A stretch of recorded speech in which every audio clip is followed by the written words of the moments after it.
Join Bobby for The Takeover every Tuesday night as she tackles tough subjects with her trademark humor and wit. We guarantee you'll be educated, edified, and also entertained. So join us at 8 p.m. every Tuesday night, right here on Trailblazers Radio.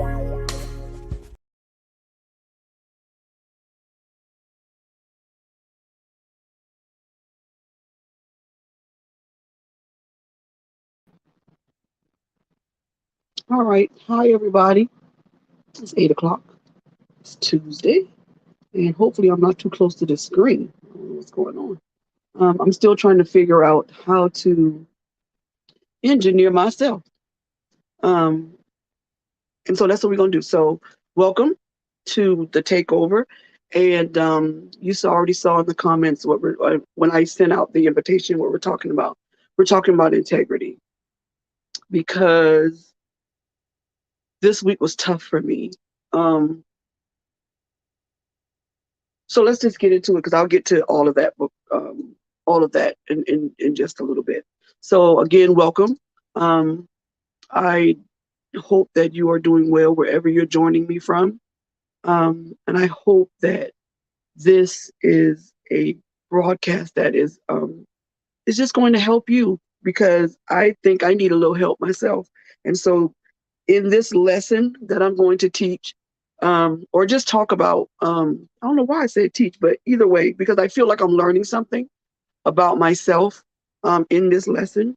And I hope that it blesses you the way that I really hope that that it blesses me. Okay, so here we go. I wanted to talk about integrity because of a situation that happened this week that I'm not going to air on here for specific reasons. But I want to talk about integrity. I want to talk about integrity and social media. I want to talk about integrity and the fact that people know you in real life.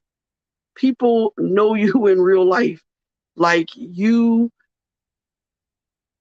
spouting off the scriptures and antidotes and criticisms.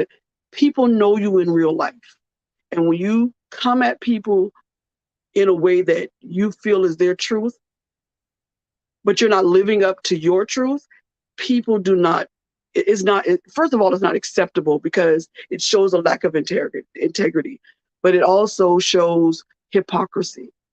And I vowed that when I came back to the radio, that to do the videos, that I would be me, unapologetically me.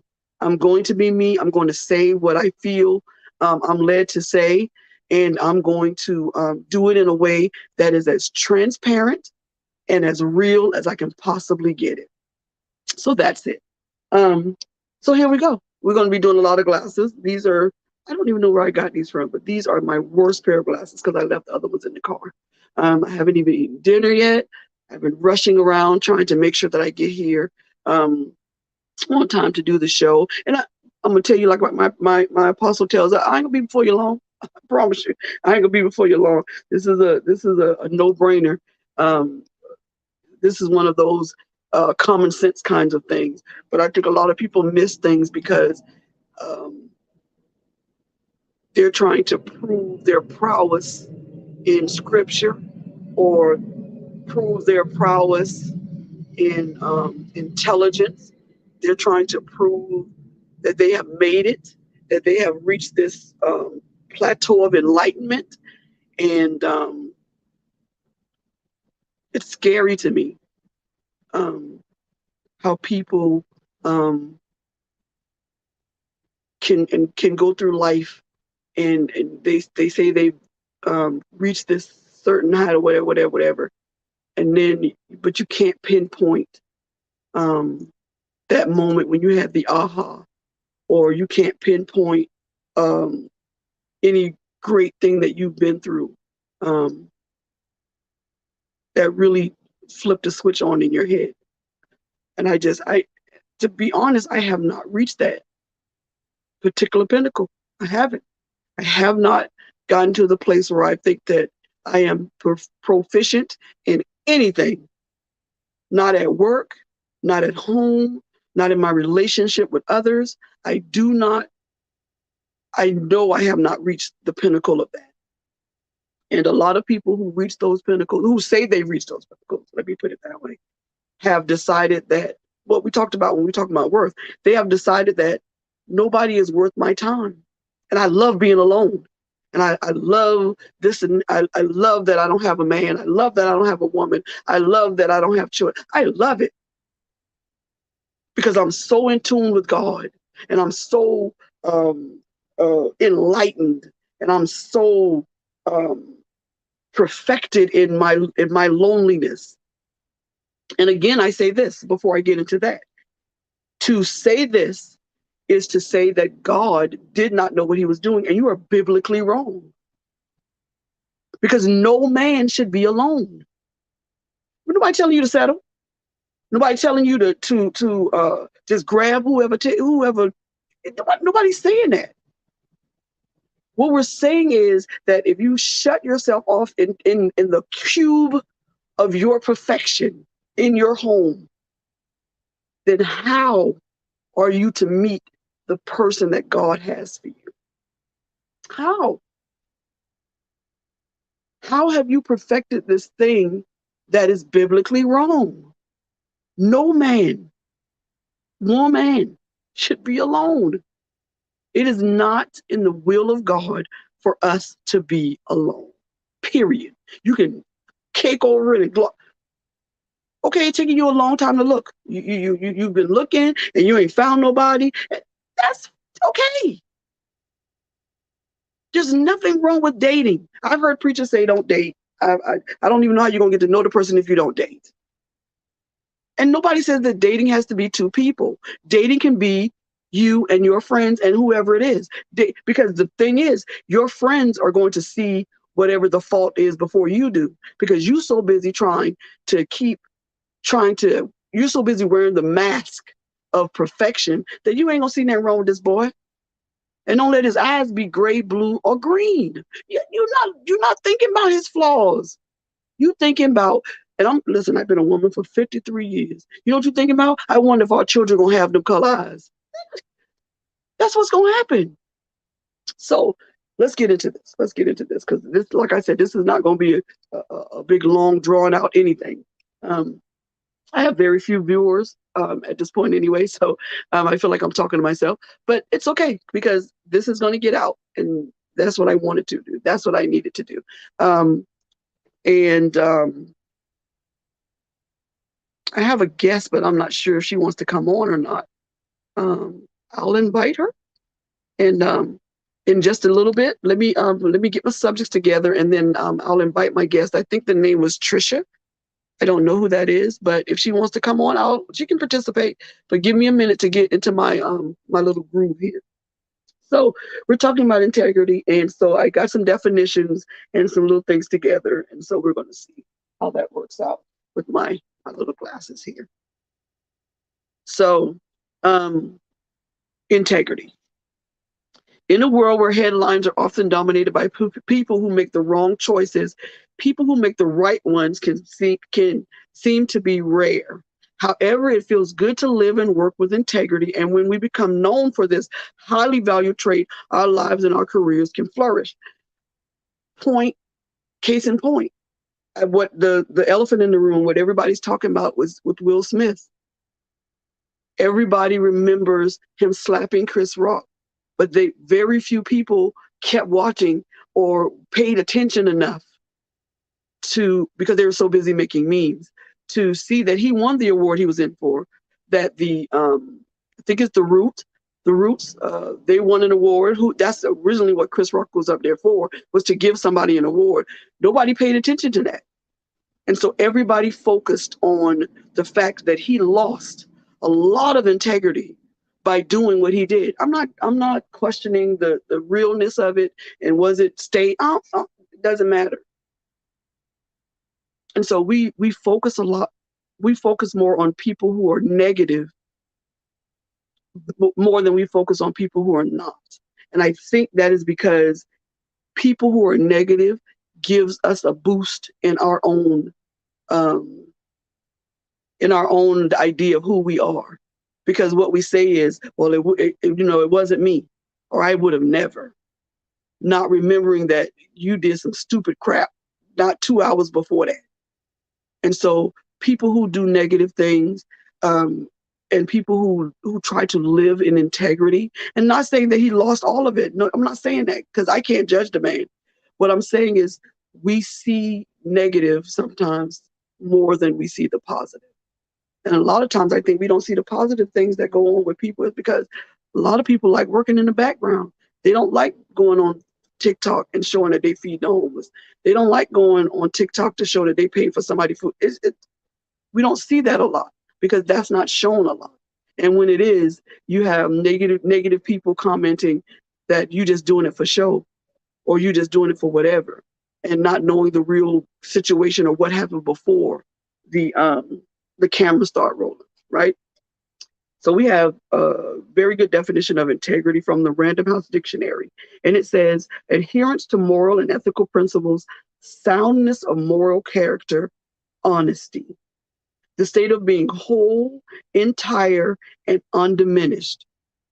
That is a mouthful. Because in honesty, you will have to be in a state of wholeness, and something that is undiminished, because that's what honesty is. It doesn't diminish. People who lie, it has to get bigger and bigger and bigger, because you got to build on that lie, and you got to remember the original lie. That's the thing. Trying to remember that, I ain't got time, because my memory ain't like that. So lying is not something I do. I'm not saying I don't ever do it.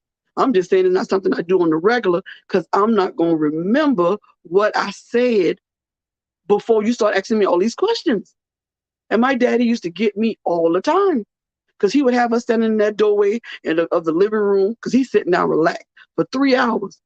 And by the end of the third hour, he asking you what, he go right back to his original question. And you lost, you done lied. You already know you're not going outside for the next 3 weeks. And so having integrity means being honest. And in your honesty, you're being undiminished. And we're going to talk about ethical principles in a minute, because no morals and your ethical principles, I think a lot of people think that they have it, but I don't know if they really know where they got them from, or how to gauge whether your moral compass or your ethical ideas is something that is, excuse me, my ear, is something that is acceptable to the people that you befriend. So it's just hard to know. And so you could say that integrity is always doing the right thing, even when no one is looking. That's what integrity is. If nobody's even around you, it's doing the right thing. It's walking down the aisle and seeing something on the somebody drop something in the clothing store. Do you reach down and just hang it back up on the hanger? Do you take the buggy back to the store to where it won't hit somebody's car, even when nobody's watching you? Or do you look around to see if anybody's watching and just leave it? I don't know. Or is that even a valid question? Or you might see integrity as staying true to yourself and your word, even when you're faced with serious consequences for the choices that you're making. So in other words, can you be honest knowing that the decision that you're going to make is going to hurt somebody that you love? I had to do it. I had to make the choice. Do I love him enough to put him where he's going to get the help that he deserves? Or am I just going to not do anything about it because I don't want to hurt their feelings? It was a hard decision, but I made it. And it was the right decision, because now I see the fruition of what needed to happen. Okay. So when we live our lives with integrity, it means that we're always honest, and we let our actions speak for who we are and what we believe in. And I get how hard it is to always be honest. Because personally, and I may be wrong, personally, I think that there are situations where lying is just the best thing to do for the person who, because I always use it as an example. If your friend asks you if this dress make her ass look fat, what you gonna say? Because she's been trying to lose weight for a year and a half, and she asks you, does this dress make my ass look fat? You've been trying to lose weight. You thinking you losing it. I'm not. I'm gonna lie. I'm gonna lie and tell you, no, sis. That dress don't make your ass look fat. As a matter of fact, I think you could have got a size smaller. Because that, to me, is a lie that is acceptable. Now, maybe there's another circumstance where, when it's, listen, y'all know how I am about food. And she asked me if the new recipe she tried with the pork and beans is good, and it's not, then we don't lie. Because I'm not eating that again. I can watch you in that tight ass dress as many times as I want to, but I'm not eating this particular dish again. So when you ask me if it, no, don't you ever again put mustard in these pork and beans, because it's disgusting. And I don't know why raisins is in the coleslaw. See, that's what I draw the line at food. I don't lie about food. But that dress, I can watch you walk around in that dress for as long as you want to. And so to me, there are lies that are acceptable, and it's especially sometimes with children. Sometimes flat-footed telling the truth to a child is very harmful. And so yeah, the drawing of me is cute. I don't understand why my nose is up under my mouth, but this is the best Picasso painting I've ever seen. See what I'm talking about? And does that mean that my integrity gauge is headed toward zero? No. It just means I love that person enough to boost their ego enough for them to keep on trying what they're doing. That's all that means to me. That's my personal opinion. That's Bobby's opinion. When we live our lives with integrity, it means that we're always honest. And so we just talked about that. Integrity is a choice we make, and it's a choice we must keep making every day. It is a choice that we make every day to be honest. It is a choice we make every day to be good to people. It is a choice that we make every day to make sure that we keep our word. Having integrity and keeping your word should be right up there with building your faith with God. It should be right up there with those things that we have to do on a daily basis. And most importantly, especially in the public eye, remember, listen, I say this all the time on this show. Why y'all not listening to me? Remember, I look like an old lady, but I think I look kind of intelligent. Anyway, okay, sorry, I got it. Remember this. Somebody knows you in real life. Do you understand that? You can spout off as much scripture, poetry, somebody knows you in real life. Understand this. And if you keep on in this way, giving advice and spouting off all of these things, somebody, hey, Mr. Parker, how are you? Somebody gonna call you out on it. And there's no need for you to get mad and upset, because you opened the door for them to call you out on said whatever was said, and you not living that kind of life. So as these young children say, if you ain't about that life, stop it. And if you don't know how to stop, be open and transparent enough to tell people that you have that issue, so that somebody can find a way to help you deal with that issue. Because trying to help somebody else with that issue is, first of all, shows a lack of integrity, a lack of honesty, and you full of crap. That is it. I'm trying to be good, Mr. Parker. No bad words, I promise. So let's talk about for just a second why integrity is so important. Okay. First, living a life of integrity means that we never have to spend time or energy questioning ourselves, which means that whatever decisions we make, we don't have to go back later and keep on asking ourselves, why did I? Oh my God, I shouldn't have. If I had just not have said, if you have integrity and you're honest, you ain't got to do that. And I'm not talking about saying curse words or telling nobody off. I'm telling you, no matter what you say and how you do it. If you did it, it came from a place of honesty. What you questioning yourself for? Why are you upset because they took it the wrong way? Because I'll give it a fair number. 8 times out of 10, they pushed you to that point. So now you're gonna get what you get because you provided this type of energy. Now live with it. Because I'm not questioning nothing I said. I said exactly what I said. I said exactly how I meant it, and I will say it again if you did not understand any words I said. And if any of the words were too big for you, I'll wait for you to Google the definition. Because I meant what I said. That's it. Because when you're being honest, you are able to hold yourself to you're able to hold yourself accountable for your words and your actions. Nobody should have to question anything about any of that. You should be honest enough to hold yourself to whatever you said and the actions that you took. That is integrity. And if it was wrong and you did it the wrong way, then integrity is, I admit that I was wrong and I did it the wrong way. That's integrity. That's honesty with you and whoever the person is. Okay? When we have integrity, we gain trust. We gain the trust of our leaders, our colleagues, and our team. We're dependable, and we hold ourselves accountable for our actions, and we become role models for other people to follow us. I've heard rappers, and they only say it when they get in trouble, say that I'm not your role model. I'm not here to raise your children. I'm not here to whatever. But why do you think those children buy your records? Why do you think those children adhere themselves to you? Because there's something in you that they want to be.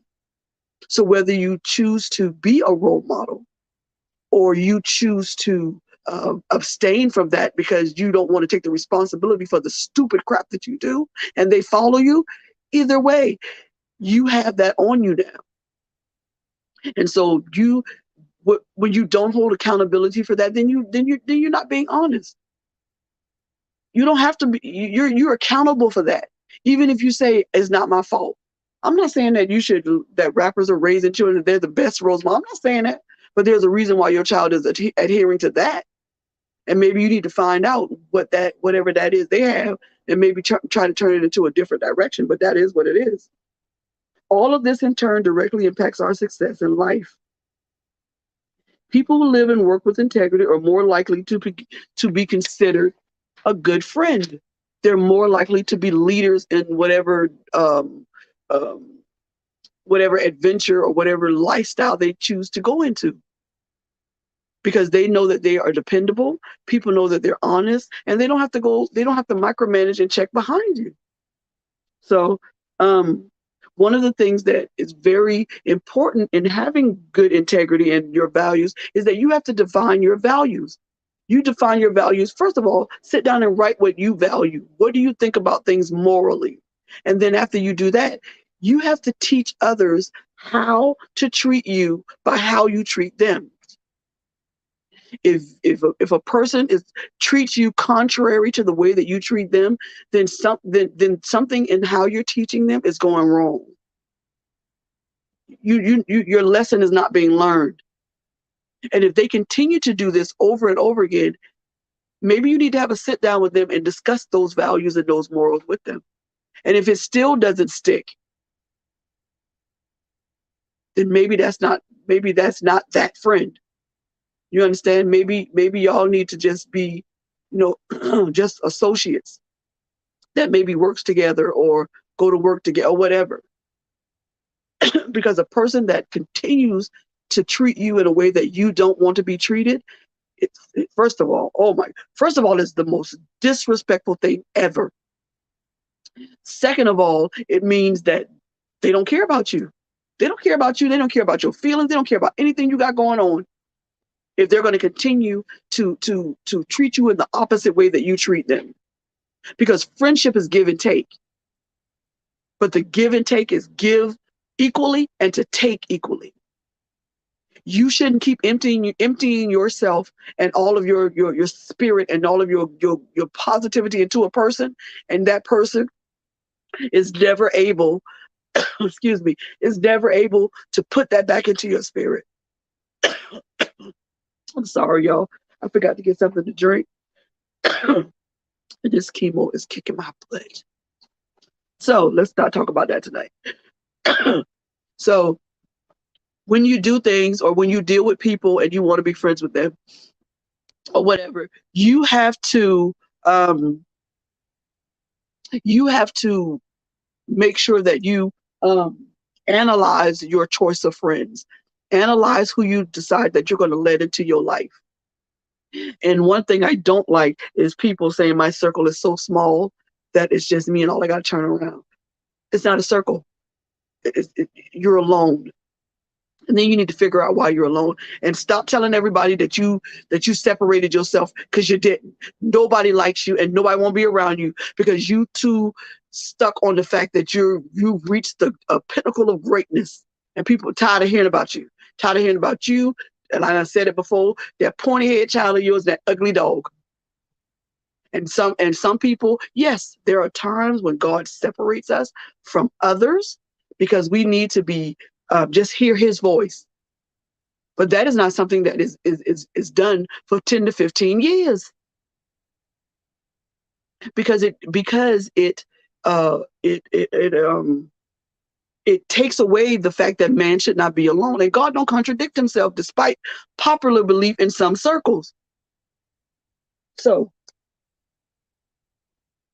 after you define your values with whoever, and you start and you let people and you treat people with integrity and you're honest, and after you analyze all of your choices and make sure that this is the person that you want in your life, then it is time to encourage integrity in the other person.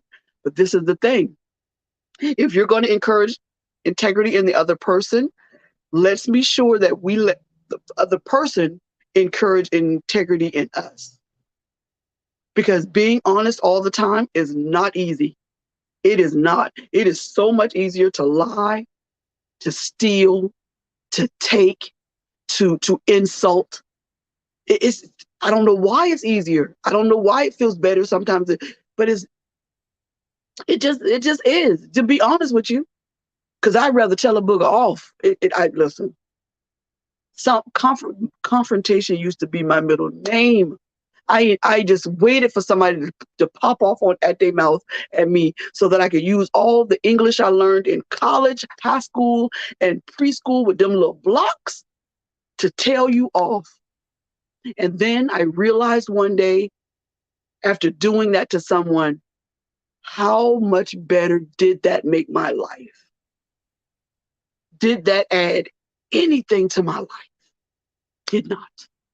It does nothing for me. It does nothing for me. And so that's how I became. Now don't get it twisted. Now I still have the lung power and the capability to do so, but I do it sparingly, and I do it after careful analysis and consideration of how that is going to make me a better person. And sometimes, personally, in my personal opinion, telling some people off and giving them what they need, it elevates them, because sometimes they don't know. They don't know that they're irritating. They don't know that they're too needy. They don't know. They don't know that that other people around them are saying these things about them. So you give them a good sit down and a good truth talk. Give them something to eat, something to drink, and if they don't want to be your friend after that, then they never were anyway. That's just my personal opinion. Because I've been sat down plenty of times and told what is my truth.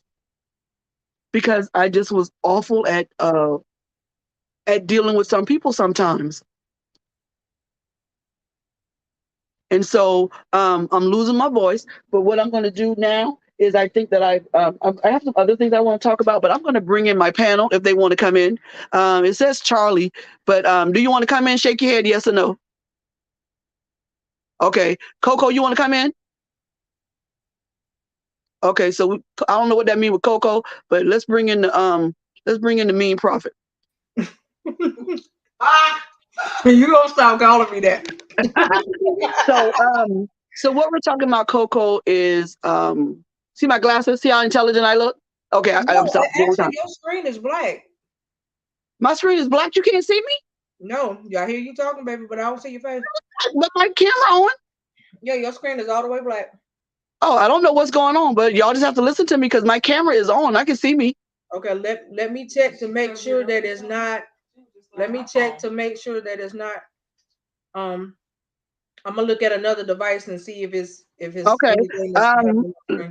Let me see. Shake your head, yes or no, Charlie. Can you see me? Yes, it must be something else because she said she can see me. Okay. Auntie's Okay, also so checking her phone to see if she can see you. okay. So we're talking about integrity. I don't know how long you guys have been there. Because I'm really trying not to. I didn't bring myself nothing to drink, so I'm really struggling a little bit. But listen, we're talking about integrity, and we're talking about. Let's get to the main point. Mhm. Integrity is being honest all the time, even when people aren't looking. Oh, Being that's good. honest to a point where it's almost a fault. Okay. But Charlie might disagree with me. You can comment in the you can. I don't have to bring you on, Charlie, but you can also type in the comments and we can see them. But in my opinion, even though I don't remember seeing a commandment about not lying, but people say you're not supposed to lie. In my opinion, there are times when lying um is okay if it's going to benefit the other person. Just I don't lying to yourself is never good because you're gonna get yourself in some serious hot water lying to Right. yourself. But I think that if a child asks you if that picture pretty, and you look at the picture and the nose of your nose is up under your chin, and you got an ear connected to your hand, I promise you, you better tell that child that's the best picture you ever seen of yourself, and that she should be going to art school. And a lie is a lie. There's no such thing as a white one, a little one. It's a lie. And so I think that, and like I said earlier, with being with your friend asks you if this dress make my ass look fat, and she been trying to lose weight for 6 months. Yeah, I'm gonna tell her no, it don't. It don't make you no. As a matter of fact, you could have got a size smaller. But if she asked me if the food that she cooked and she did something special with the poker beans and it's nasty, I'm gonna tell her because I'm not eating this again. I'm not eating this again. Now I can watch you wearing that tight behind dress till you lose the weight you want to lose. But what I'm not gonna do is eat poker beans with mustard and raisins in it. What? I'm not gonna do it. So I'm not gonna lie Ooh, about the food, but recipe is I'll lie about that dress. So my point is that there are acceptable ways of telling a lie because a lie is a lie. You can try to pretty it up, but it's a lie. And right. but I think lying to yourself is just the wrong thing to do. But we're talking about integrity and the fact that you need to first of all define what your values and your morals are to yourself. What Okay. are your values? What are what morally do you think about certain things? What ethically do you think about certain things? And we're not talking about politics. We're talking about just life situations in your life. And once you've defined that, then you need to analyze the people in your life. Do they mirror that to you? And then you need to figure out how a way to then you need to figure out a way to to um to get them. I like the way it was worded on this paper. Hold on, I'm sorry. I like the way that this I was doing some studying today. Yeah. To then you have to figure out a way or how to encourage them to show integrity. But what I don't want you to do is have this mind of that I got to teach people all this stuff because that's not what I want you to do. What I want you to have the mind of as you teach them the integrity and the things that you've and how to analyze themselves and how to do to come to what they know moral ethic that they're able to teach you because as a teacher, even as a teacher in the real world, every now and then you got to go back and take classes. Yeah. Yeah. I don't understand how people have been in ministry. You've been in ministry for 20 years. And then you say, oh, well, what school do you go to? And they name a school and it's been closed in the last 16 years. Bruh. Well, I got the word. Yeah, you got the word. But your word is 16 years old, bruh. You still talking about tossies and long skirts. Man, come on. I understand that God gave, I can't remember his name, y'all. I wish But I got Charlie on here, but I wish he would type. But God told somebody to preach to Moses. No, Noah. Noah preached the same message for years, that God was coming and he was going to flood. And the entire time, God made him look like crazy because it was a drought. Listen, I understand preaching the same. They didn't need it. Exactly. I understand preaching the same message when it pertains to God making a move. But when you still talking about how women come to church and how women can't wear makeup and how this, that, and woman, then I'm thinking that you still read Massa Bible and you haven't got the New King James Version. You feel me? Because Massa Bible talk about how women should conduct themselves. How you done took all the stuff that make her feel beautiful and made her look plain as she could be. Because if me showing my toes out at church turned you on, then you got bigger problems than my toes. You got bigger issues going on in your life than me showing my toes or my elbows or have my arms out at church. Your issues are bigger than that. Because I hear a lot of it. I try to find. I'm stuck on Jamal Bryant right now. His teachings just slam into my head. He's awesome to me. But a lot of people don't like him because he's raw. Exactly. You know what I mean? And I'm the kind of person that needs that. Right. And so, but I've seen there's this guy who comes on, and he has church full of people, women demurely dressed or whatever, and he talks about women in such a negative way. And he's still on I just don't want to give him any of my energy. I'm glad I don't remember his name. But my whole point is what I was getting to. I just did a recap for you guys, but here I am. This is where I am now. Teaching people how to treat you by treating them the way you want to be treated. Charlie said Gino Jennings. Say it again. Charlie said Gino Jennings. That's his name. That's his name. He's an idiot. And then what he'll do is he'll invite other preachers on to debate him over scripture. Now you can say a scripture any way you want to, and it'll go in the way that you want to flow. Just like when I want to go on Google and I want to look up something, I can look up anything I want to, and it'll flow in the direction that I want it to flow. Because that's what I'm looking for. And anything that doesn't go in line for what I wanted to go into, I just go somewhere else. But the difference between that, doing Google, and the Bible is that it don't flip on you. No. It doesn't contradict itself on you. So when you give a definition for something in the Bible and it's your definition and not what God said, you trip up, because now you can't find the other edge of the sword to back up what you said. You feel me? Like you can talk about children not disobey, don't disobey your parents and this, that, and you keep on going with that. Don't spare the rod and spoil it, all that. But if you do not go to the other edge of that sword and remind parents not to bring your child to wrath, you talk. Listen. But see, that's the problem with people when they want to try to decipher the word and want to teach it. They don't like to teach the whole thing. Mm. And that's why they say the Bible is contradictory, but it's not contradicting itself.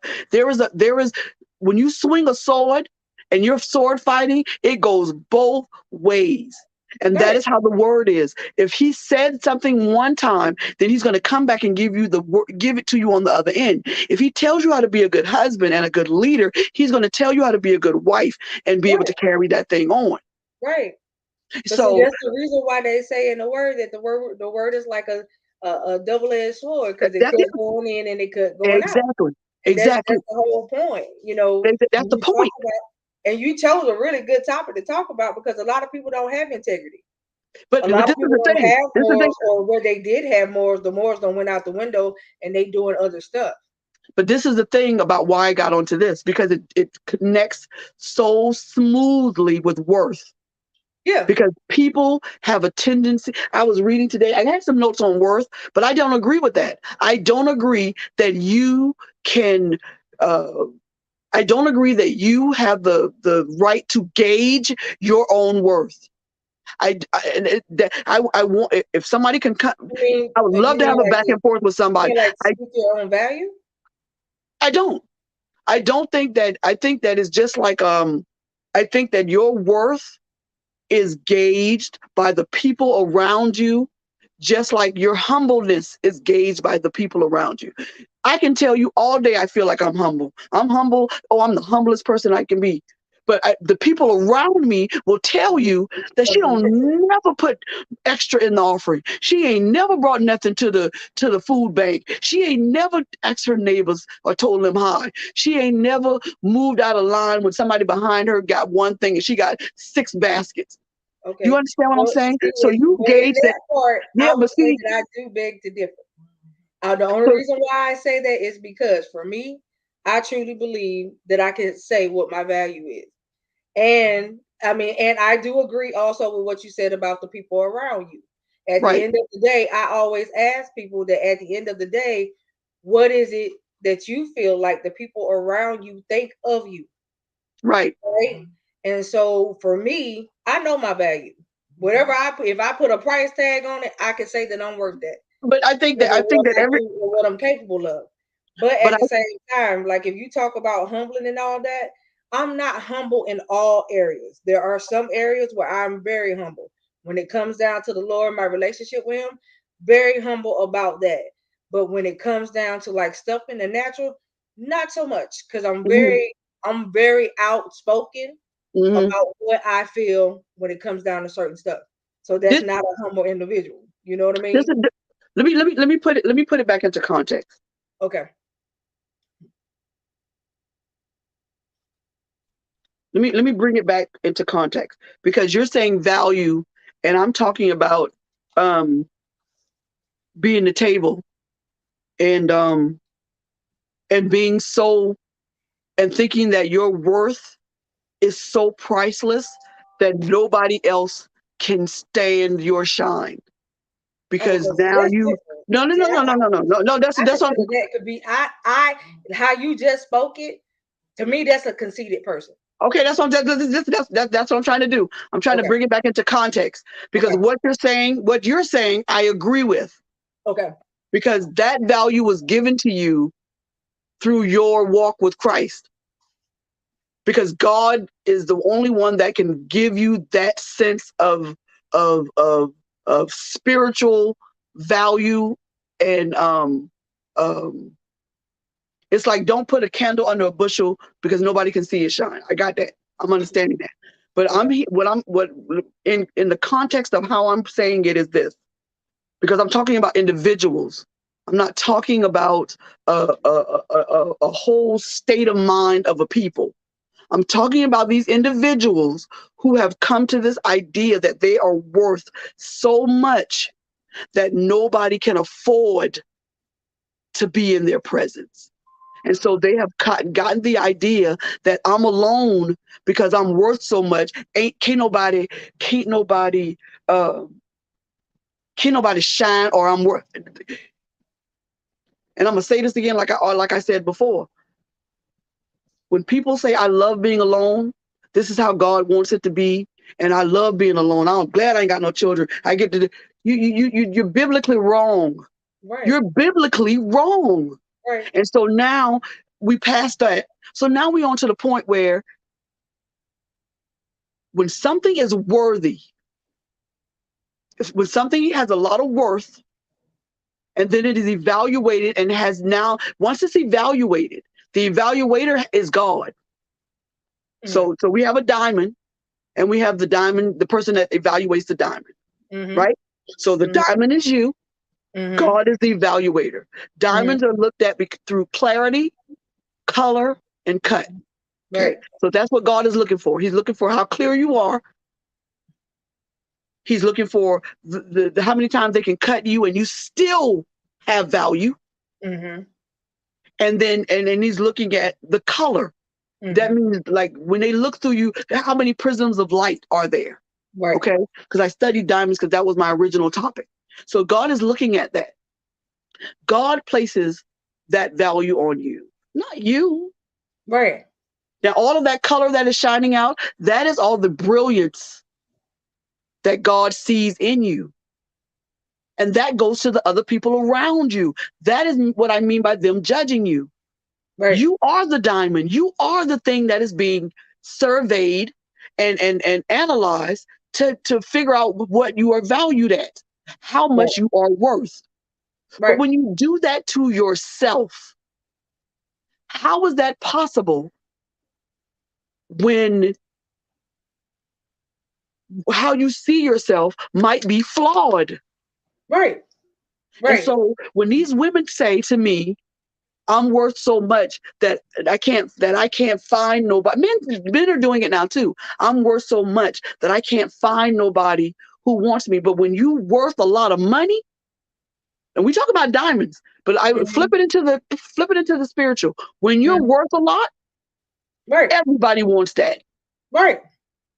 Everybody wants the thing that is shiny the most. Right. Even if it ain't real, they want it. Fake gold get bought too. Yeah, it So does. even if you can be as fake as you want to, they want that too. So you telling me that you real or fake and ain't nobody big enough to be in your company? That is what I'm talking about. I'm talking about people who say the word worth and not understand what it means. Okay. Because anything that has worth and that is valued at that high of a price, why them niggas not in your DM? Why? And if they are in there, you telling me ain't none of them got enough for you. Right. That's what you're telling me? Because even the biggest diamonds in the world, somebody done bought. That's it. Even the prettiest Bentley, somebody got it because they wanted it. Right. And when if they can't buy, listen, let's talk. Let's go back to the projects. Let's stay out of rich people houses because I don't know who lived there. Let's go back to the projects because I know the people. You done been to Walmart 15 times this week because you wanted the perfect outfit in your budget. You got mad when they took layaway off because that's how people thought you had a lot of money because you just put it on layaway. That ain't fine. I'm serious. People think you got a lot of money because you just put stuff. Okay, let's be transparent. This is what I do. This is why people think I got money. I got stuff on layaway on every Cato's within a 50-mile radius. I do it put too. $5. I put $5 at this one. They know my name. When I get it off layaway, I put it with my little section of stuff. And then the stuff I match it with, I've had for years. And people think, well, you was homeless. How you afford all that stuff? $5 wasn't stopping me from eating. Right. And homeless or not, don't mean I have to look like I'm homeless. That part. And when it was time to get my nails done, it was because I was putting $2 aside every time I got some change. And when it reached enough for me to get my nails done, I got my nails done. Yeah. And that's what I do. And that's what's wrong with people. When they want something bad enough, they'll put it on. It'll be on layaway for 6 months, right. And they gonna get it. And Look, I bless the Lord for Afterpay and clearing up. You better preach. Okay? Somebody get an usher because the deacon's sleeping. Girl, you better preach it. I order my clothes, but I get it on Afterpay. I'll pay you after. Send me my stuff. I'm gonna keep on paying you after. That part. Listen. And so you're telling me that you are unique in a way that you're worth so much that nobody even going to try to get you. And then you're also telling me that the people who are trying to get you are so beneath your worth because he ride the bus. That's interesting. How you know that he don't like to drive his car into work because it saves on gas? How you know he didn't give his baby mama the car so the kids can get around and he'd rather just catch the bus? Right. How you know he ain't got a crush on you and catching them? Because first of all, how you know he riding the bus helpful if you ain't riding it with, you know what? Why he gotta have more than you have? Why he got, and don't talk about no men at the head and all that, because that don't have nothing to do with what I'm talking about. Because that part doesn't start until y'all are in a marriage. So whoever, my spirit, shut up. Because that's not what I'm talking about. You always want somebody to listen. I'm going to say this again, and I want you to very carefully listen to me. Listen to me. Stop worrying about what he can bring to the table. Stop telling people you are the table. What you need to be worrying about is if this Negro can build a table. Does he have the capacity to build the table? Does he have the fortitude and the testicular, girl?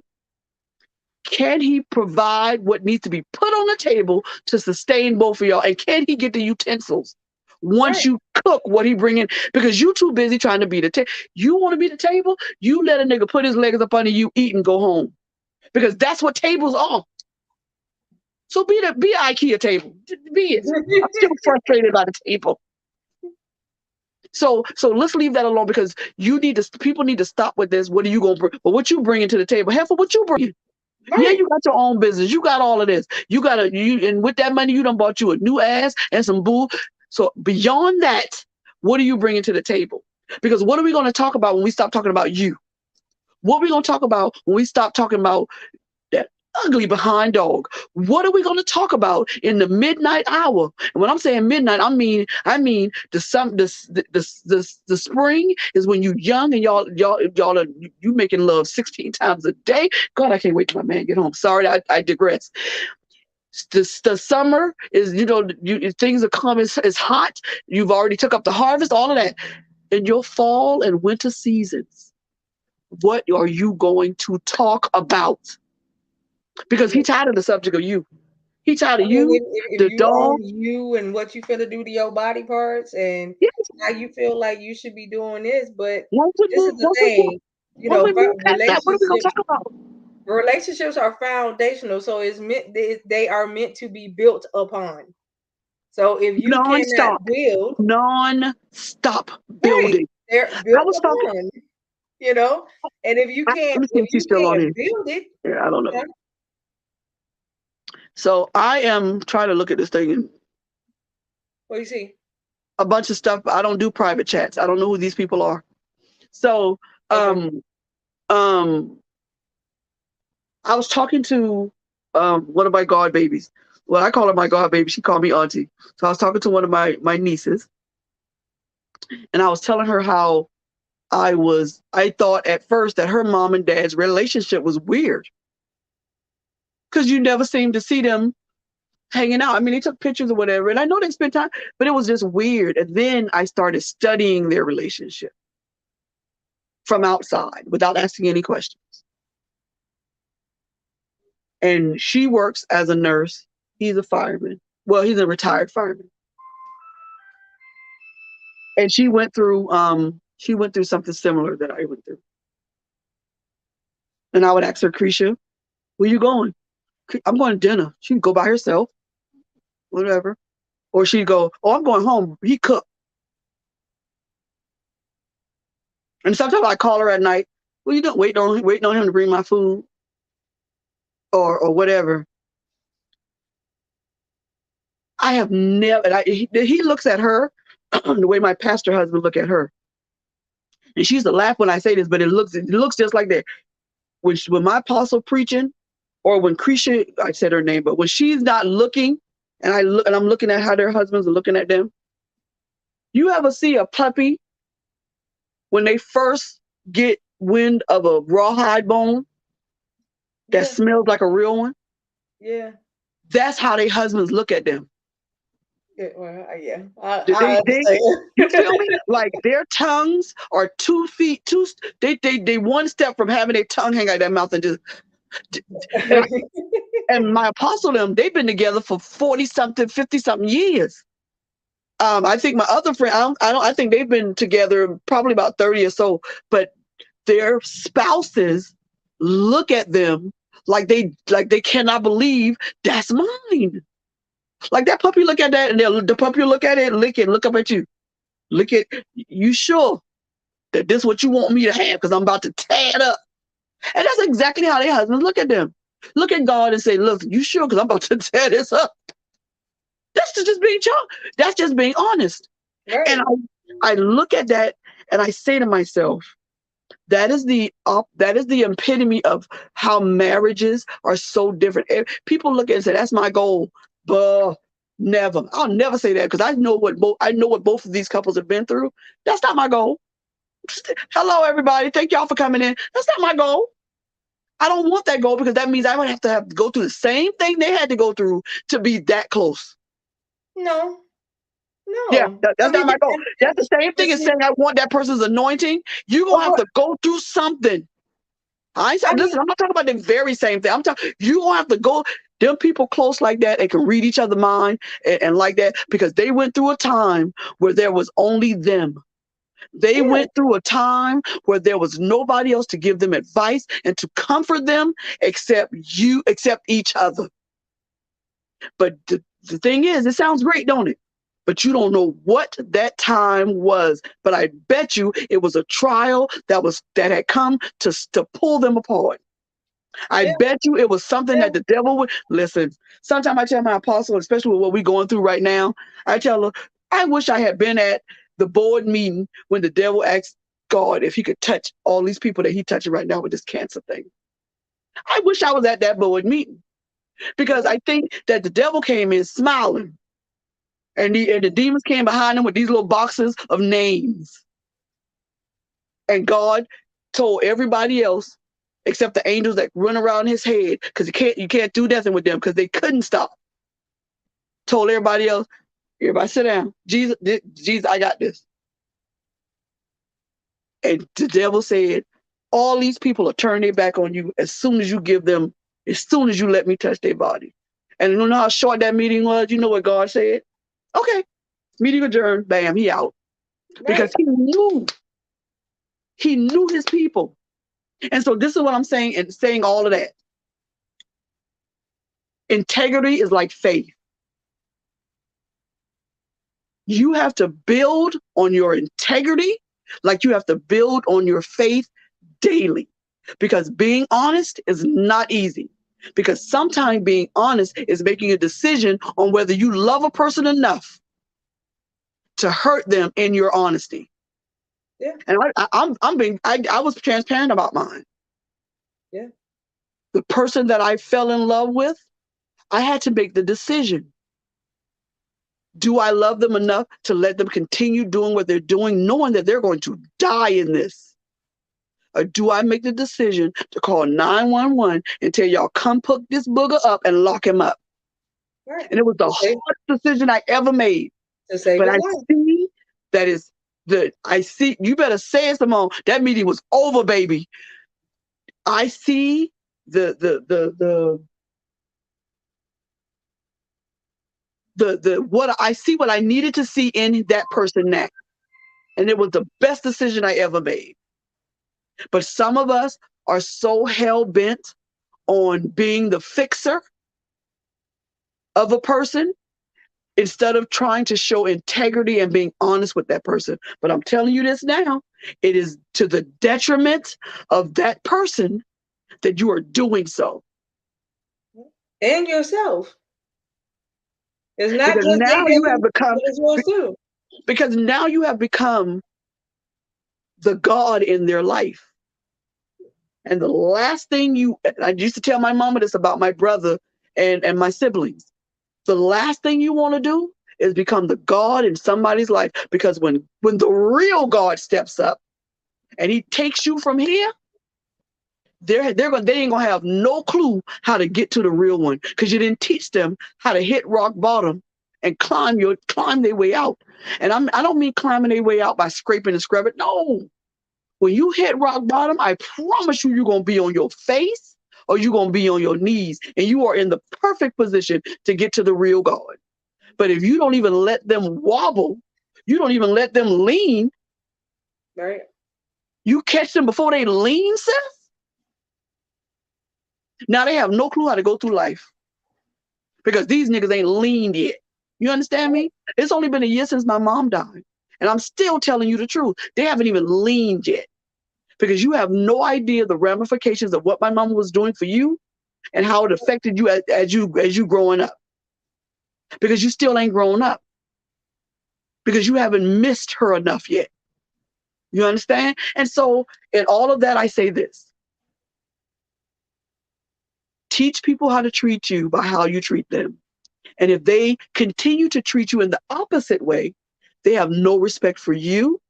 They have no respect for your idea of growth and integrity. They have no respect for your honesty. They have no respect for your opinion. They have no respect for anything. And if you find somebody that loves your that values your integrity and your honesty, knock each other with it. Let them teach you how to, let them show you how integrity works on their end, and then you can show integrity on their end. And as y'all rub against each other, people will see. And your circle won't just be you and turning around. My circle, honey, you turning around is not a circle. That's Right. you turning around in an empty room. It is not good for man to be alone. And we're not talking about just marriage. You cannot not have no friends and still think that you are in perfect counsel. You are you know what you're gonna do? And I'm gonna say you're gonna become a person of a reprobated mind, and you're gonna be in trouble, sister, bro. When somebody can't when people can't teach you and get, you gonna have a reprobated mind. I don't care how much you shout in church, how much you tell them to preacher, how much you know the scripture, your mind is reprobated and you lost. When you become a person that can't let, I can't stress it enough. I can't stress it enough. Because these people continue to tell everybody on Facebook and whatever, I love being alone. I don't have I love not having no friends. Just me and God. No, I don't know who that is you're talking to, but you are spiritually wrong. And you better make sure that the voice that you're listening to is God and not the enemy. Sometimes, listen, I told my apostle the other day, she wanted to talk to me. And when she want to talk to me, it's like going to the principal's office. I'm like, because I started thinking, okay, what you do, what you said, who you said it to, do you need to call them, apologize first before all that? When I got there, it had nothing to do with what I thought it was. But I'll tell you this, before I got there, the enemy was in my head, like he was sitting next to me. And he was telling me all this stuff that she was going to say to me. None of it came true, but I could hear him. But you know whose voice he used? Hers. He used her voice. He sounded just like her. In my mind, I could see him do this, like she do when she said, and you know what she said? You know what he said? You gonna be able to do that, Barbara? And I swear it sounded just like her. So when I got there, I was shaking and terrified. But when we started talking, and I finally at the end of it had broke down and started crying. And I said, let me tell you what the enemy tried to do to me today. So you better be sure that the voice you hear, because you know what? The devil whispers too. That he does. Let me give you an example. When you told him that you want that, when he said he wanted to Netflix and chill, and it's 3/3 through the movie, and he whispered to you, won't you lay your head over here? He whispered that, didn't he? See, the devil whispered that too. The devil whispered too. And it sounds just as good as it can be. But it never takes you in the direction of positiveness. It's always going to take you in the wrong direction, even though it sounds sweet. You want another? No, wait, Coco, because they want another example. I can hear them in my spirit. You want another example? Didn't R. Kelly say you remind him of his Jeep? Where he at? Yeah. He gave you 12 steps. Where he at? It seems like you're ready. The words hit different when you figure out where this book. I ain't trying to be mean. I'm telling you that you better be sure that what you hearing is God. That's it. All day. But see, this is the thing, you know, like everything that you was talking about, if people was really listening to what you just said, then people will understand that the enemy comes to bring the counterfeit. He wraps it up in a package with a real pretty bow on it and make it look like it's exactly what you asked for. Mm-hmm. But then when you get it and you entertain it, you realize that that ain't what you asked for. Listen, I went and bought me a Gucci pocketbook. Y'all know I don't do name brand. And the first time I tried to unzip it, it would let me the first time I tried to unzip it, the zipper came off. Now, it looked like a Like a Gucci. Gucci. It had the Gucci lettering on it. But But it I was not a promise Gucci. you, the little Chinese girl who put that zipper on my thing, she was half sleeping. That must have been her 1500. Her, that must have been her 1500 Gucci pocketbook because that zipper came clean off. And people and the voice you hearing could be the same way. And so move in. I'm not going to end it because my phone call coming. When that comes, I'm going to have to get off. But I'm going to keep on going. Move in integrity. And if you can't move in integrity all the way, move in integrity as close as you can get to that booger. Right. I mean, you slide up next to it, close. Be as close on the line because I don't reach the pinnacle of the integrity height that I want to reach on a daily basis. I'm not as honest as I want to be all the time. I'm not as Christian as I want to, as Christ-like as I want to be all the time. I'm not a good person all the time. I'm sorry, that hurt me though. I'm not. But that's my truth. And I am a work in progress, and we all are. Right. But when you think that you've reached the pinnacle of one lesson and you ain't got nothing else to learn after that, you a dangerous person to me, and I can't deal with you. I can't deal with people who tell me who say they know the mind of God. Come on. Do you seriously know the mind of God? Because I believe that Jesus said, "I don't know when he's coming back." He tell me that. He may not have said it in that way, but he said it. He didn't tell his own son. He just said that he'd be back. He didn't say when. And you telling me you know the mind of God? Which virgin did you come out of, bruh? Like, people like that scare me to death. People who say they know, because I want to know how you know.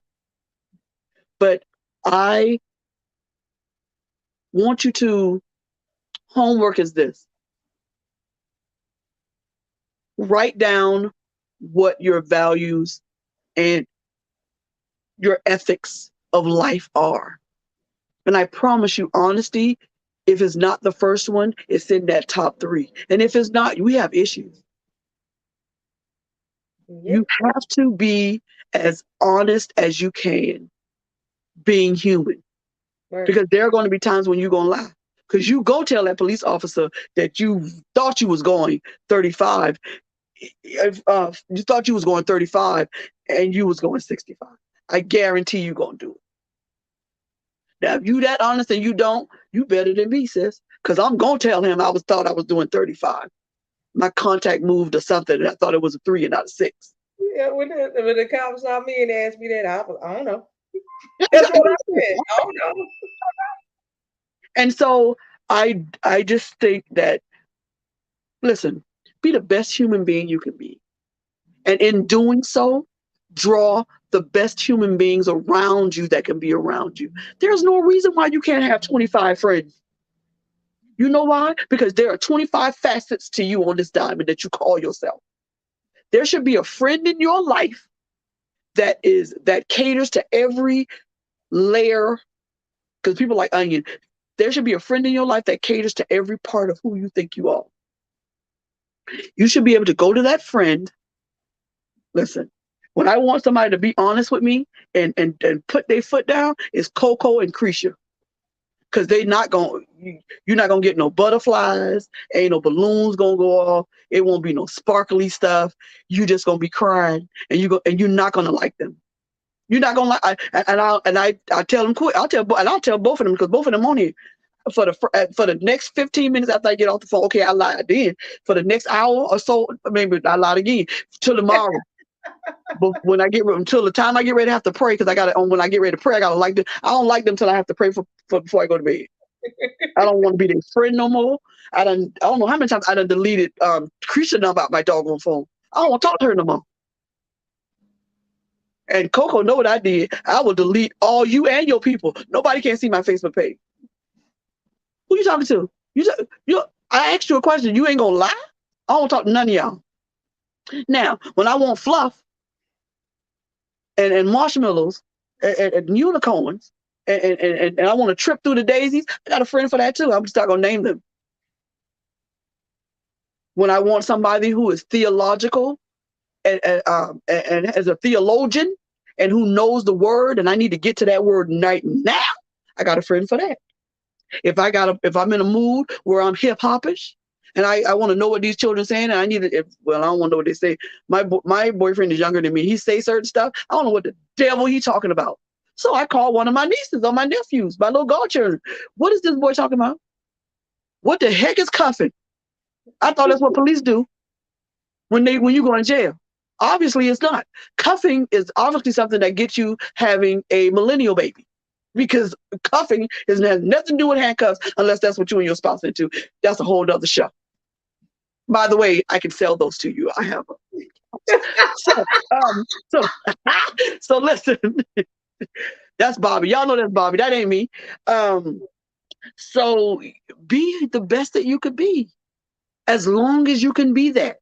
And when there comes a time when it's too much to be the best that you can be, find somebody within that circle of friends. And this is the other problem. You ain't got no friends. You ain't got nobody to pour into your life. That part. Because Jamal Bryant ain't talking to you. You ain't there. I mean, what he says can give you motivation and can give, but pouring into you is sometimes having the point of contact. We need hugs. We need to hold hands. We need somebody to. We need some. One of my goddaughters. Good God, I don't know why I started her on this. I gotta scratch her head almost every time I see her,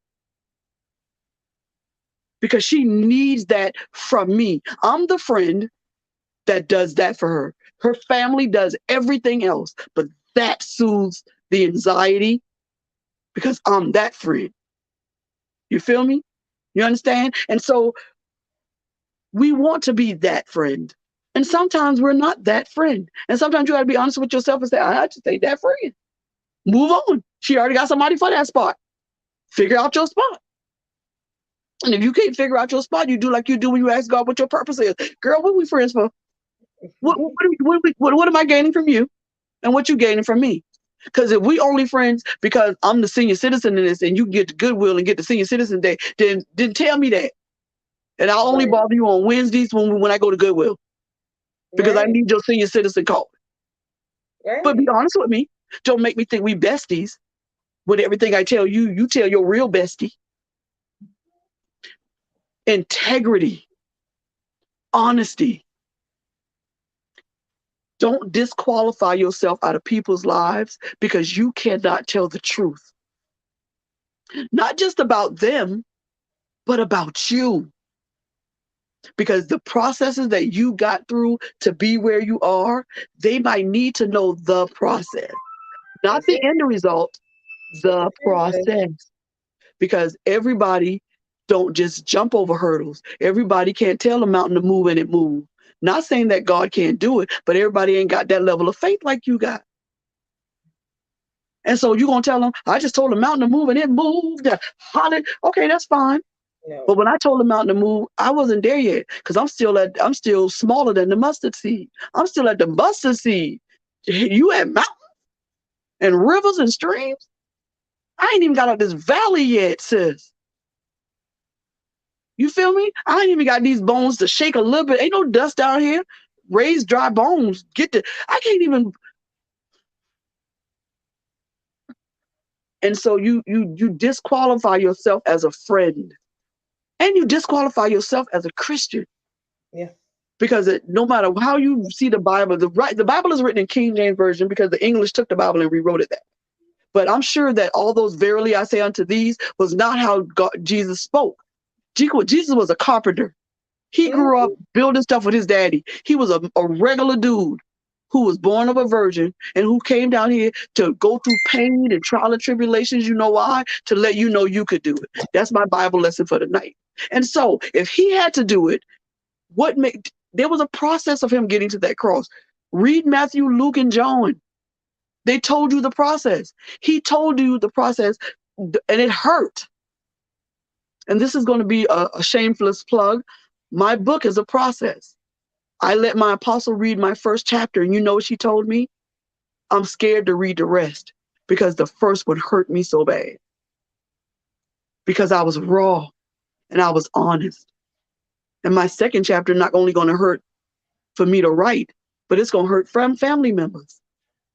And I'm going to tell you what, that I'm doing it is not because I don't want to. It's because the guilt of not telling and the thought that those two people might have did it to somebody else will be off of me when I get it in those chapters, when I get that chapter done. Because that's a whole nother show. We'll talk about that another time because I don't want to pull myself into that because I have to call Coco Accretion tonight to pull me out. But what I'm saying is be the best person that you could be. Teach people how to treat you. And when they don't, bye. Right. Because they disrespectful, they dishonor who you are, and they dishonor the God in you. Because those values and those morals and that integrity comes from no other power than the Father. You're just making up out of thin air. All these people giving all these motivational speakers giving all this, honey, all of that is biblically sound. Some of it is a bunch of crap, but most of it is comes from a biblical principle. I'll say that. Not biblically sound. It comes from a principle that God has already set forth. And it ain't new. It's just you saying it a different way. Mm-hmm. And that's good because certain people don't hear certain things. And maybe the way you're saying what I'm saying is going to flip a switch in somebody's head. So be as honest as you can. Especially about food. Or you're going to be eating it. Listen, you tell your wife you like that meatloaf. My godmama told me something that I thought was hilarious. I didn't know my goddaddy didn't like meatloaf. I didn't know Tony didn't like meatloaf. She said she didn't know he didn't like me. He ate it all them years. One day, they were just talking randomly about something. And he told her he hated meatloaf. He hated meatloaf since he was a child. But he never told her in the 30, 40-something years they've been married, this booger been choking down meatloaf at least once or twice a month. Why? Because I think he thought that the lie was essential to her because he didn't want to hurt her. He loved her so much. He choked down that meatloaf. And then one day, after years and years of marriage and being best friends and all of that other stuff, he thought, hell, it's my friend. It's time to tell her I don't want to eat that no more. And that's when it became vital for him to tell her in that point in their relationship, because maybe early on they might have been having problems. And him telling her he didn't like no meatloaf might have got a skillet across his head. And he picked the perfect time to tell her because now it don't even bother her. She's like, oh, okay, we just won't have meatloaf no more. And so I think that honesty has its place in all things. But I also think telling a lie, and it ain't white, it ain't little, it ain't a fib, you lied. And telling a lie sometimes, I really think that it has its place. And I know preachers will probably tell me, you don't advocate lying. I don't know. Show me. Somebody has to give me the scripture. Charlie, if you're still on here, Coco, I guess, can do it. Or somebody called Terrence. Where it says that lying in the Bible is wrong. Oh. Is it a specific? It is a specific commandment that tells you not to. I know it tells you not to covet, which is almost, to me, covet. It's not a commandment, but it says that a liar won't tarry in his kingdom. And I'll get it for you. Okay, but find that because this is what I want you to understand too. David lied to Bathsheba. Yeah. But this is the thing. David was a man after God's own heart. Peter lied to the crowd, but God built his church on Peter, whose name meant rock. You understand? And so I'm not saying that God is contradicting himself. What I'm saying is that you don't have to be a liar that is compulsively a liar. You don't have to be, and that asking for forgiveness never hurts anybody. And this is the thing. I'm still studying the Bible. I'm still trying to learn. That's a lesson that you have to teach me. You have to reconcile the fact that God did some of the most important things that he needed to do with people who were doing some of the things that we think are the worst things to ever do. Because David raped that lady. Yeah, he did. She had a baby, and he really thought God was going to let that child live. And so this is a lesson that I may have to sit down and y'all give me on a 101. Because you have to so the scripture is Psalms 101:7. Right. And David himself wrote it. Go ahead. Okay. So it says that, hold on, let me pull it up all the way. All right. So it says that he that worketh deceit shall not dwell within my house. He that telleth lies shall not tarry in my sight.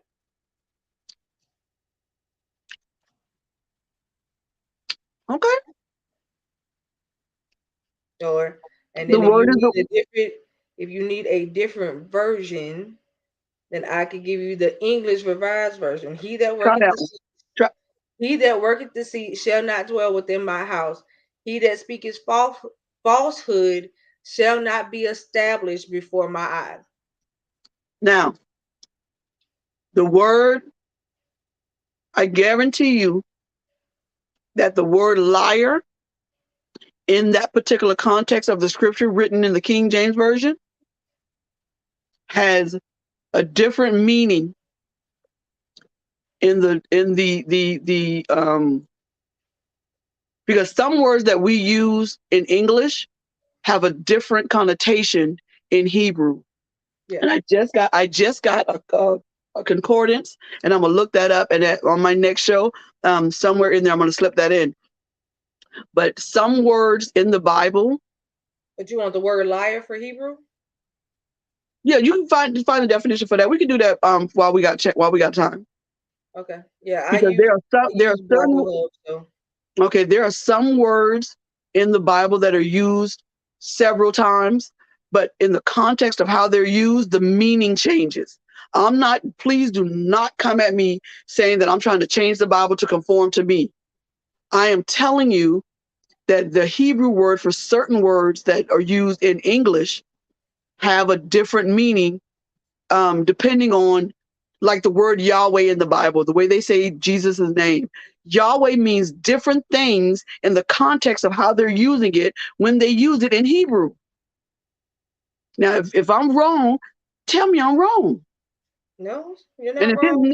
And if his name, if the meaning of his name changes, then the other words have it's just. I'm trying to, but I have to study it, and I don't like talking about stuff I don't know everything about. I just don't. But go ahead, Miss Coco. So the Hebrew word for liar or lies is sekharim in Hebrew. And it means falsehood. Okay. And then if you want to look up falsehood, it also comes up a different way. Right. And so I didn't mean to get into that. All I'm saying is this: study the word to show yourself approved. That's what it takes. That's not what I wanted to say. That was Barbara there. Because that came out so fast. That was not what I was about to say. But that's what needed to be said. Study to show yourself approved, and that's what I'm going to do on that word. So be you, but in being you, be honestly you. Be open, be transparent. Nobody telling you to tell everybody your business. Nobody have to, because I do it. You ain't gonna be able to do what I do. Because I don't have no secrets really. Not really. There are certain things I don't talk about on this platform because there's another. Okay, I don't talk about. Let's be real. I don't talk about domestic violence on this platform because the person that I need to have a discussion with is not here to defend themselves. That's the thing I do not talk about. That is the only subject I do not broach because that subject has to be talked with the person that with another person here in order to have a real valid conversation. Because what I won't do is dog somebody out of their presence. Right. And that's why I got on TikTok the other day, or whatever I got on. And I told my entire family, if you have the last name of this, come on this live and let's talk about it. Because if you're going to talk about me like a dog, bring it. Yeah, I saw that on Facebook.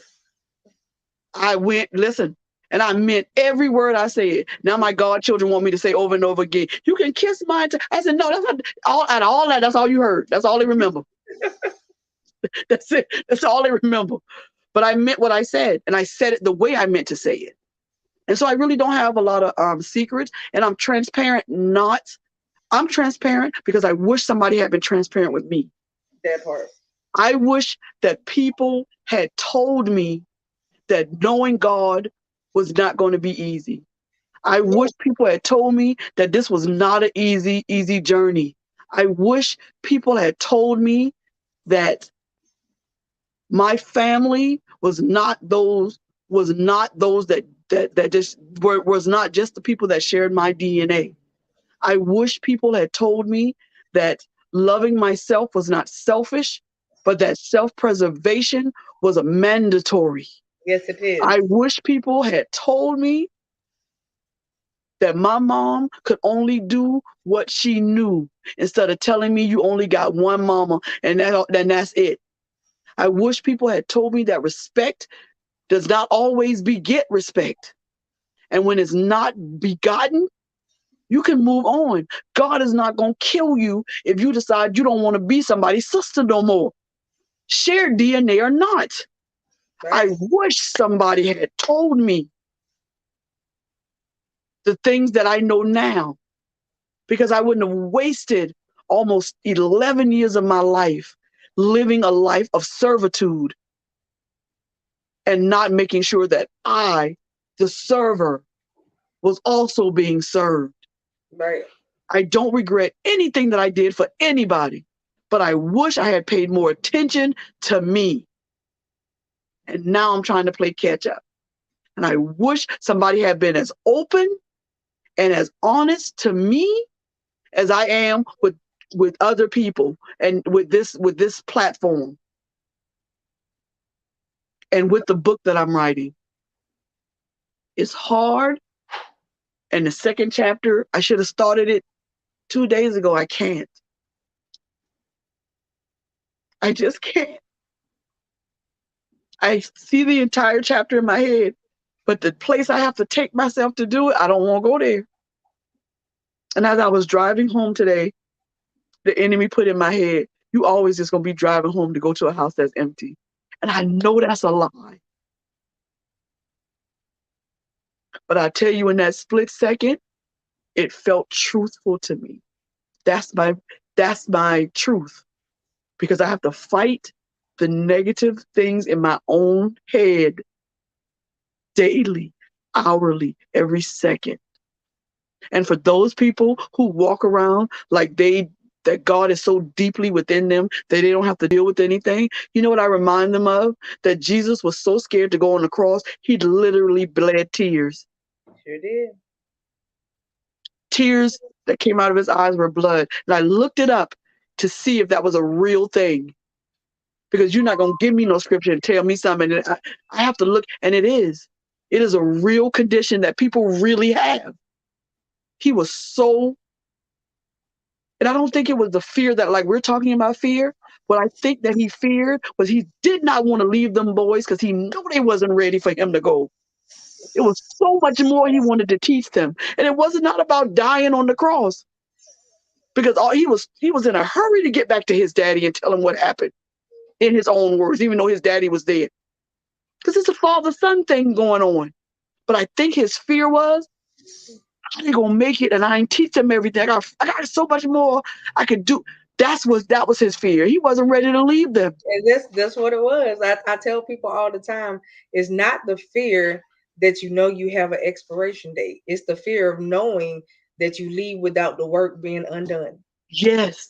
And it's not that everybody got an expiration date, but it's the fear of knowing that you got a job and you ain't doing it.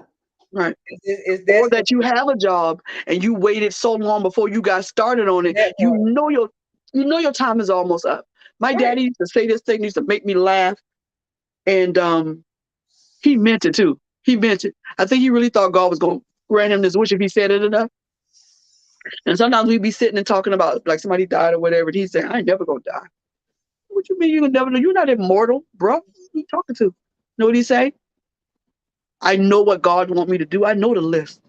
Everything God want me to do. I'm gonna get down to them last three. And I ain't gonna do them last three. And because I do them last three, he gonna let me stay here till I get them done. And I used to bust out laughing. I said, what if he moved those three up to the middle? He says, always gonna be a bottom three. I ain't going nowhere. Oh, he meant it to his heart. And the funny thing is, bringing him up, he lived with integrity. My daddy was quiet, but when he wasn't quiet, he was a storm. But listen, he was a quiet storm. I don't think I ever heard my daddy raise his voice, but maybe twice. I think I only heard him curse once, and that's when he was telling me my first joke where I heard a curse word in it.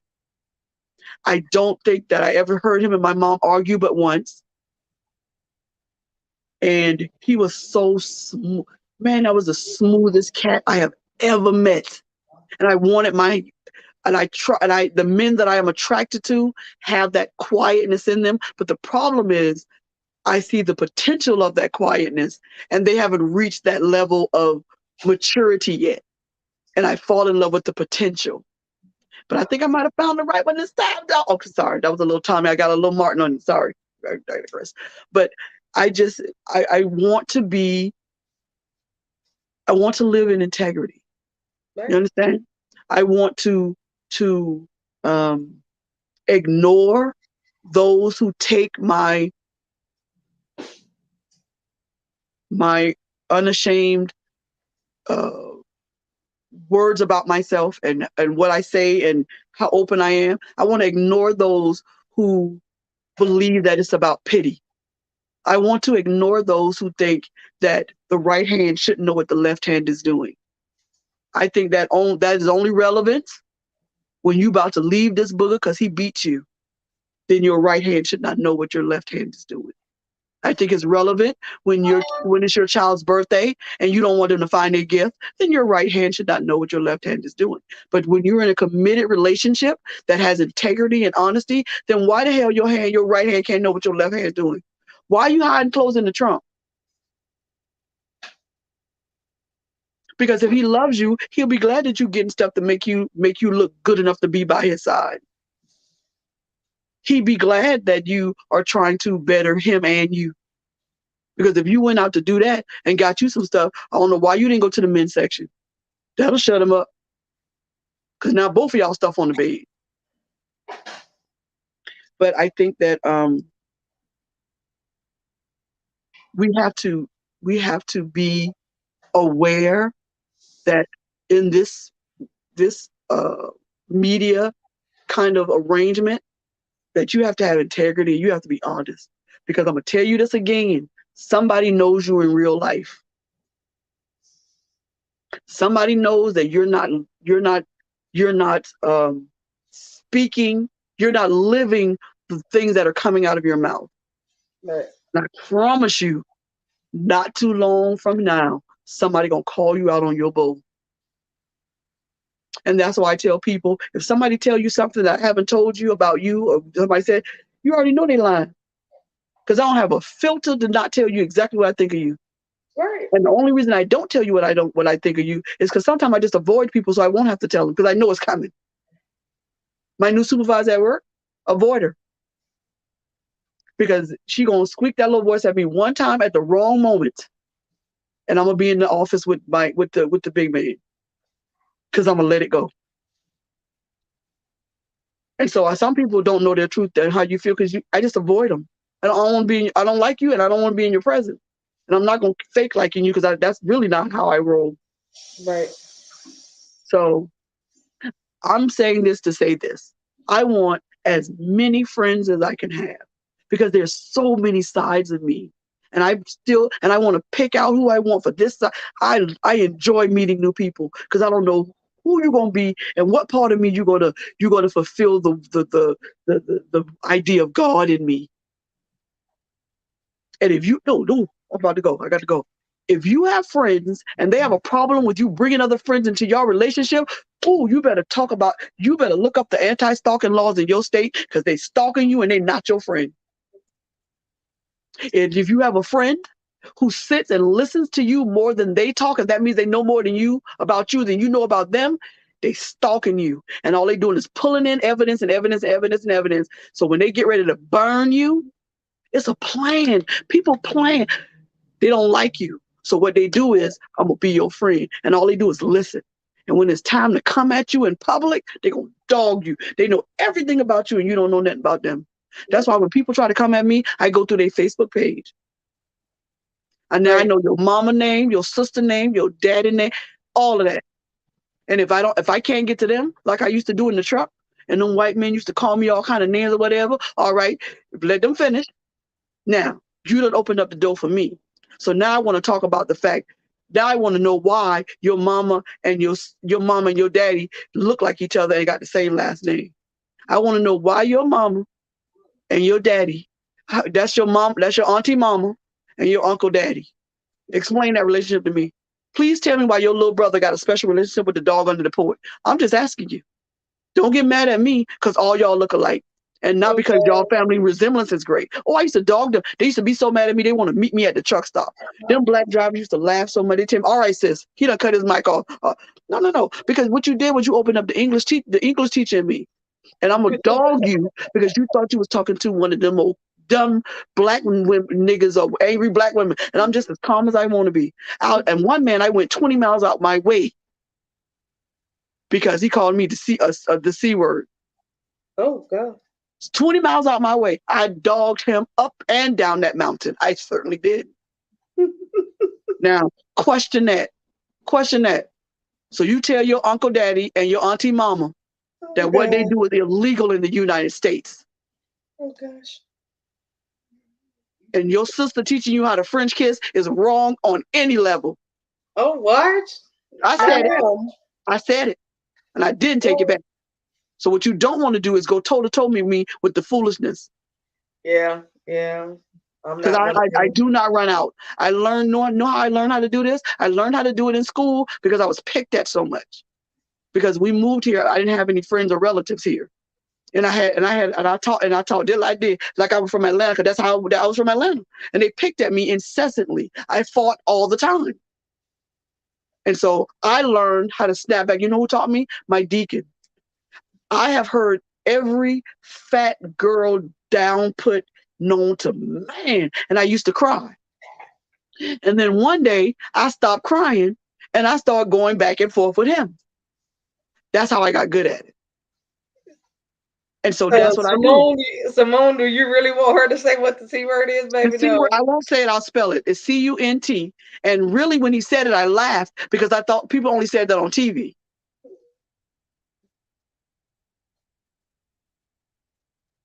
I thought it was funny because you went there and I'm like, so once you call me black, fat, and ugly, where else you gonna go? You done. But now you to open up your family to me and I'm going in. And I'm gonna make you question your lineage.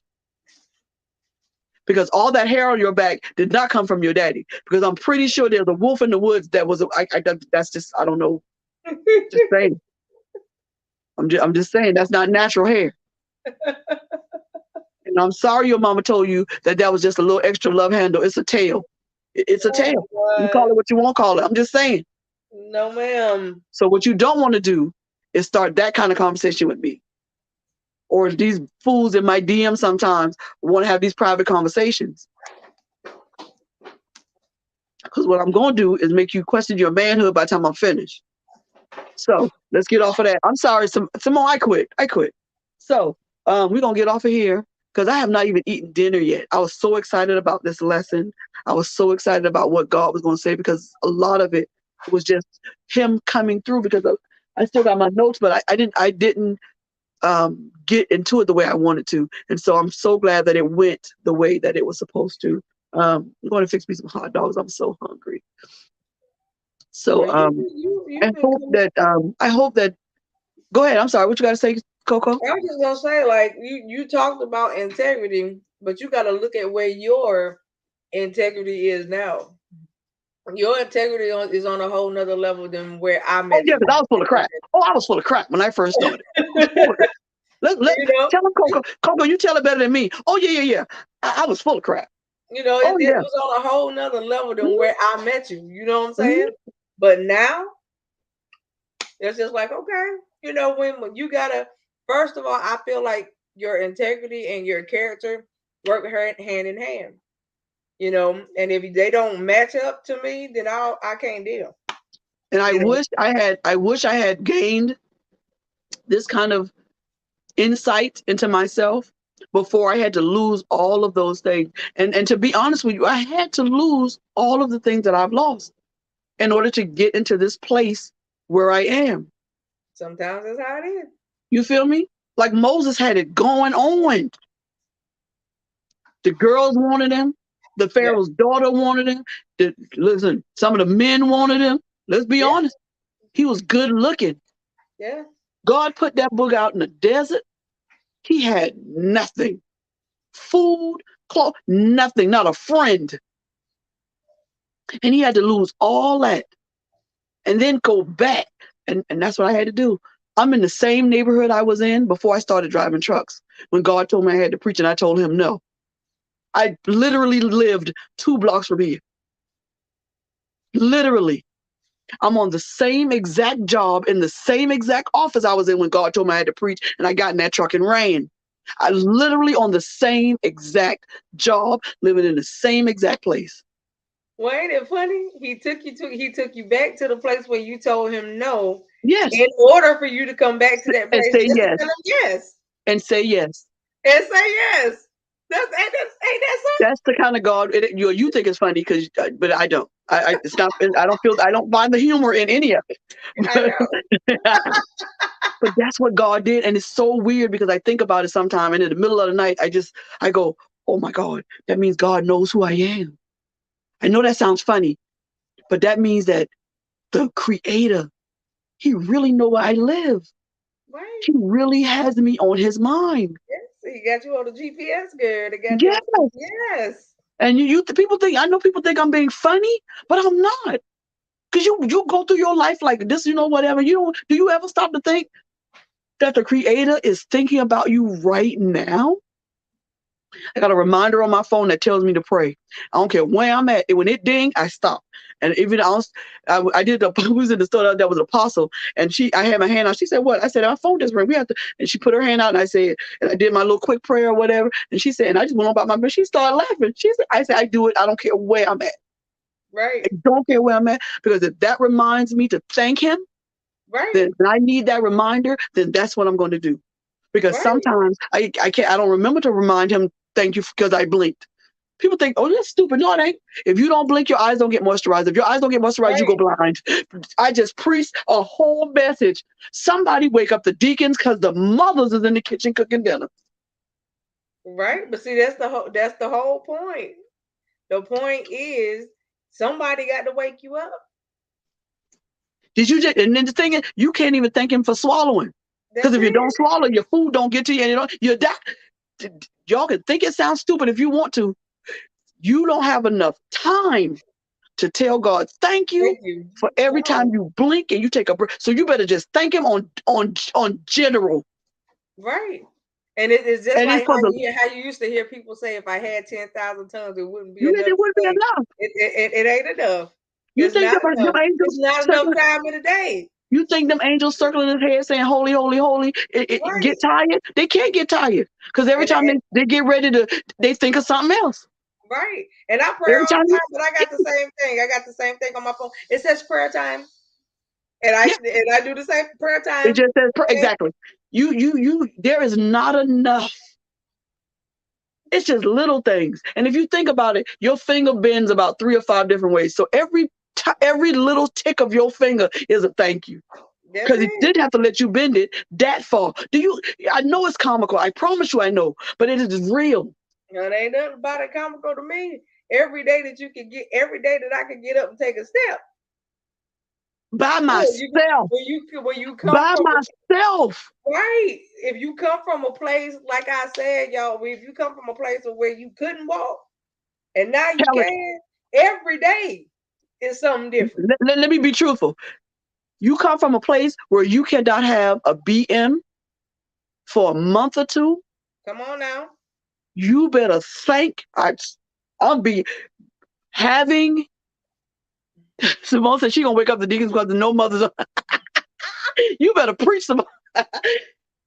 Coming from a place of long time illness and taking a Yeah, lot of antibiotics, there's going to come a time where you're going to become impacted. That's the right, proper. That's a cute word for not being able to take a bowel movement. right. And either you're going to have to go to the doctor and they help you, or you're going to have to learn how to stay at home and fix it. And you can think I it's don't. gross and nasty all you want to, but if you get to a place when listen, I'm I Simone wants to know what you use. Do you use a prayer app? no, it's that Bible app. It's called Are you talking about oh, you version? I think that's what it is. And Okay, then you so go and then there's a thing in there where you could tell it to tell you to pray yeah, or kind of read a scripture or whatever, and it comes up and it just comes across the screen. And it says pray. Oh, this is my phone call, y'all. yeah. But It's called you. There's you version, Simone, and then you have NIV and yeah. Bible Hub. They all do it. So you I'm gonna let him call back. But this is the thing. You have to live your life the best way that you know how. What you don't know, you cannot fix or help. But what you do know, to pass it on to others. Because it is your duty to do so. Right? Go take your call, ma'am. Yeah, so oh yeah, you know how he get. But thank y'all so much for coming. I hope you really enjoyed it. What I might do is I might go back on Facebook in a little bit and do a live. And if y'all want to join that, that would be great. And we can just talk a little bit more. Maybe we can get a few more people to come in. Simone, if you want to stay up a little later, baby, let me take my phone call, eat me a hot dog, and let's and do that, and then we're going to go. But I love you. Please buy Uppity Negro apparel. It is called uppitynegro.store. STORE. My website is up and published. You can even find me on Google now. You can do Afterpay on me. I do PayPal. I do what is that, PayPal and Afterpay and all that other stuff that I can't pronounce.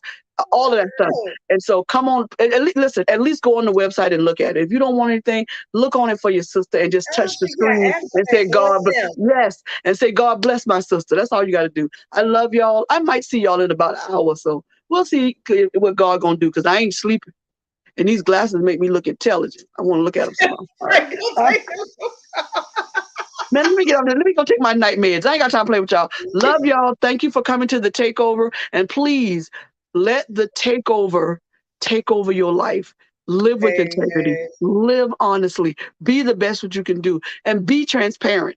Please don't make people think you came out of your whatever you came out of skipping through the daisies. Talk about your Amen. process. Help somebody. As Medea say, hope somebody. Hope somebody.